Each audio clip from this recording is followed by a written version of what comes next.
puony onyo lecture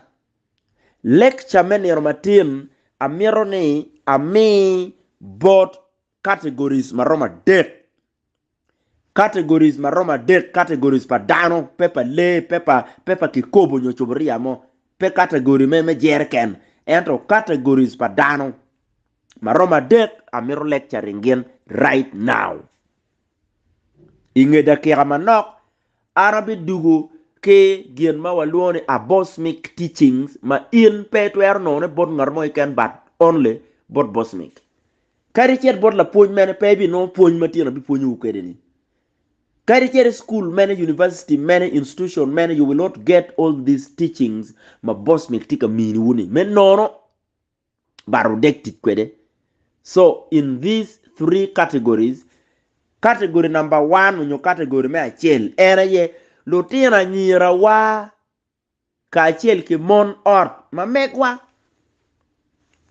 madongi wajo ki dogi ni gen lutina nyira ni ki mon wani pedong giluoro chelim giluoro pregnancy ya ye giluoro ich giluoro nongo ich giluoro yaju category ini category ma right mo lok ma antina bititi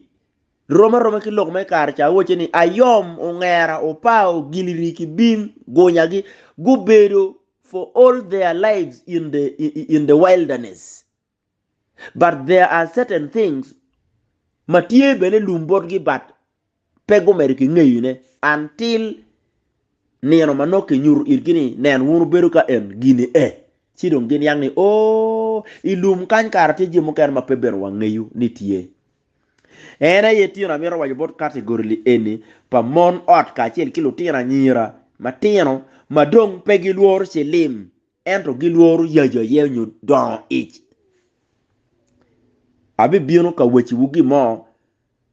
si obe wego tin inge fonya abosmic teachings that they know lecture anything che pay lo kwoni no inde tie gin makishera ye. I believe ni lecture ma mega ka dugo a tipti shortly si ibi wek ko ngome ti mo ne wen dog ben ibi cha ko luor selim ingeo ka yendong pe luor selim ba ti lo ka de yennan tala don komi let dago mo ke ken nyago mo ken ma iri wori ngere se ine tem kelu concern ne ki goke ke selim se winyu dago eronyo nyago eron se winyu ene female o wajoni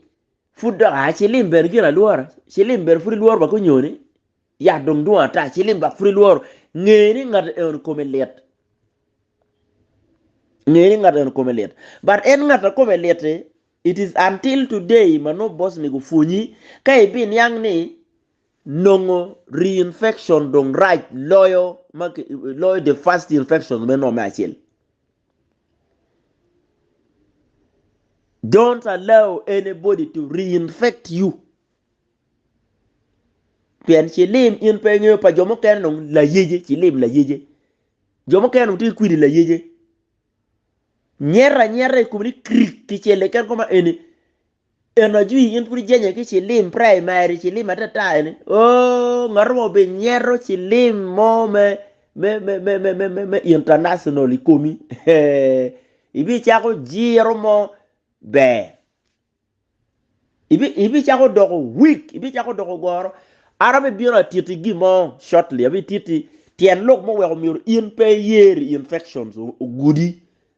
in better you should not reinfect anybody ngat man o gok madong ti kome kwidi pa jomoni kwidi wa pe ke mede ke reinfections right atika du ka titi ulok won mon money won una donya money enma won alsatie nyingu mabe dong loyo won alsatie ma utika tie kilo tiyo kwan pa dane gang kwan ka poko chilim utika tie ke mon ot ka poko chilim utika tie ki cho ot ka poko chilim utika tie kilo fonye utika tie wakabili utika tie wakimonyo utika tie ke ngarmo ikan won alsatie atika biono ka minu lecture wono ti category me adi achiel Category me number 2. Category number 2. Ene lutela wa magu bange e lutela atika biro ka lecturing won. Tin pa be lecturing won iyoma ne o ikwalo kono botike kwene kono timo ngo ko latele no timo ngo no. Atika biro ka lecturing won on the line of tuo ma wonu tika poko ne. Ikin joma tika poko tuo ma raju ikumalo me Uganda lutela luchu wibie politicians. MPs gitie ki D1 ikin me poko tuo. MPs mamekwa. Giti ki D1 ikin me poko tuo. Go scoring so high. Atika biro ka lecturing won on this line me tuo wumo tika poko nane. Won pe unge the dangers of medeki poko tuo weekend gang. Wai komu kimonu dangers tie ka opiem oko atika dugo ka lecturing won. Won politicians igini madong